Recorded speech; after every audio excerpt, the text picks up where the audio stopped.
Since the 1800s, mummies have been a popular theme in short stories and novels, and then in the early 20th century in movies and television, comic books. I mean, you see the same kind of story repeated in multiple forms. Right? You can even think of like a Scooby Doo, several Scooby Doo episodes involve mummies. But they usually have the same kind of formula for the plot, and with an influence from those stories by Conan Doyle. Right? It usually involves some archaeologists desecrating or finding some tomb, mummy coming alive and wreaking vengeance on them. Maybe sometimes the mummy is trying to resurrect a deceased loved one or something of that nature. So there are ones even before this 1922 film. There were silent movies in the teens made even before the discovery of King Tut's tomb. But probably one of the most well-known movies was made 10 years after the discovery of King Tut, and that's Boris Karloff's The Mummy. So this was a Universal picture. Universal owns the rights to a lot of these monster flicks. They were trying to reboot the franchise with the most recent Mummy movie. There's like a scene with Dr. Jekyll at the end, and that was supposed to kind of be a teaser for a Dr. Jekyll movie, but the most recent one with Tom Cruise was such a bomb that I don't even think they continued to make any of the other monster reboots that they were hoping. But this one, Boris Karloff is only a mummy in the first few scenes. He then portrays himself as a native Egyptian. He's basically comes back to life, and he's in search of this lost princess that he wants to resurrect, and believes that one of the female archaeologists on the dig is actually a reincarnation of that long lost princess. So it's got elements of reincarnation, resurrection, all sorts of things. But it's really the movies after, like Aaron was saying, that have more of the mummy kind of tropes, where the mummy's walking around for most of the movie, wreaking havoc, strangling people, things like that. So Universal made 4 kind of B films after the one with Boris Karloff, but the franchise kind of petered away for a while until a British production company called Hammer Films. They made kind of B horror films in the 50s and 60s and 70s. Peter Cushing and Christopher Lee, these were guys who were really big in this industry. Came out with The Mummy in 1959. I uploaded the trailer for you guys to watch. And again, it's got many of the same sort of tropes. Good movie in a lot of ways. And that was a basis for the later Universal movie, The Mummy, 1999, which was rather than a horror film, is more of a kind of sort of tongue-in-cheek take on a lot of these mummy movies. So you could sort of understand why Egypt is so popular with pseudo archaeologists. It kind of has this appearance of being a mystical culture with secret knowledge, curses, the supernatural. Right. So what's some of the pseudo archaeology that's applied to ancient Egypt? Obviously, the pyramids come in. So we talked a little bit about the pyramids, evidence of aliens. Some people take a slightly different path, and they sort of say, well, it doesn't make any sense that these are tombs because they're too large to been tombs. It's too much investment of labor for just a tomb. Why would they do that? Completely ignoring Egyptian culture. So they start off with an incorrect assumption. They say they must have been used for something else, or they must reveal some sort of other knowledge. Some of the things that are influential in the development of these pseudo-archaeological ideas was the movie Stargate. Right? So you actually see a lot of new books coming out after the movie that sort of look at some of these fraudulent archaeology ideas. One of them is that the pyramids were not tombs. They were actually, one suggestion is, an ancient power plant.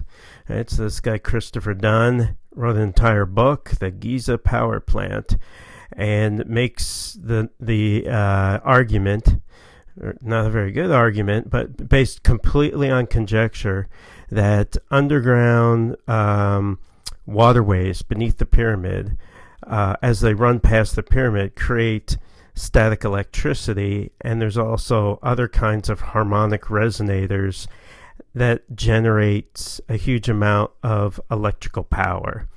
But then the electric power, kind of like this Tesla coil over here, was destroyed in the massive fire caused by the use of Egyptians' use of hydrogen gas. So completely far-fetched, not based on anything.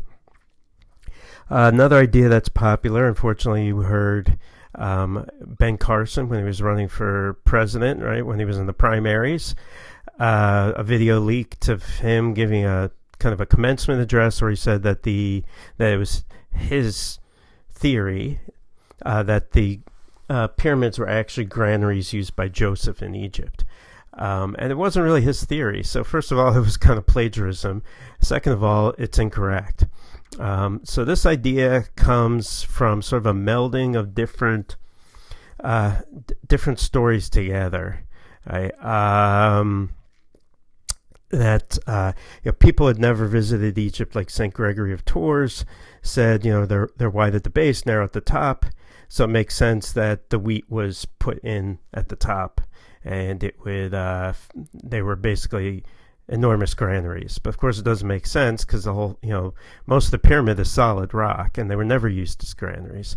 Another sort of reason why this idea is proliferated is in artwork, right? So like in Venice, St. Mark's Cathedral, which is, a very popular area for people to go, you'll see Joseph, and the granaries are pyramid shaped, and it's based on a 5th century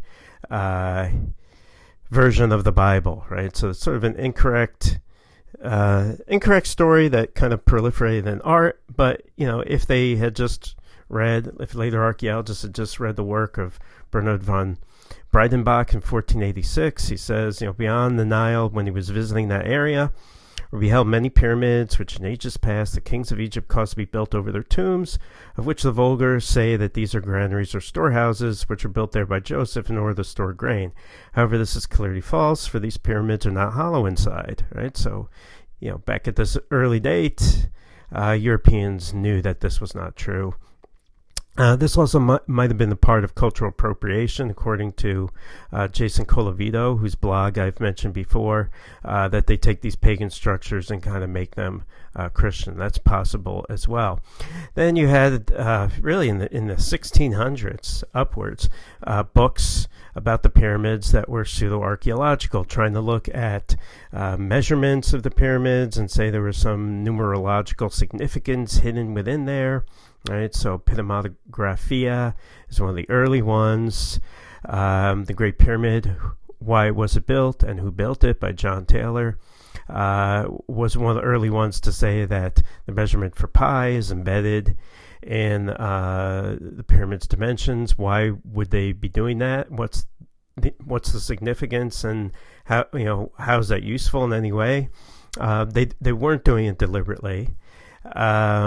They had kind of an estimation of pi, but also just it doesn't make sense in terms of the interpretation of the pyramid. Flinders Petrie, one of the greatest Egyptologists who ever lived, he went out to Egypt as a young man to provide more evidence for these ideas, and he really closely examined the measurements of the pyramid, and soon realized that these had no factual basis. And rather than becoming one of these pseudo-archaeologists, he devoted his life to serious scholarship and became an amazing excavator, and invented stylistic seriation, the technique of stylistic seriation that we use today. Then started a whole new realm of pseudo archaeology where they were sort of trying to show that there's some astronomical alignment in these monuments, but there's no evidence of that in any kind of text. There's no evidence that the zodiac that we're familiar with is the same zodiac that the Egyptians used, right? Zodiacs and constellations are very much culturally based. This also connects to a lot of the Graham Hancock material in trying to support the idea that there's a proto-civilization, a single civilization that gave birth to every other civilization, kind of an Atlantean idea, and that the structures in Egypt are much older than archaeologists believe. Rather than dating to 2600 BC, they date to thousands of years older.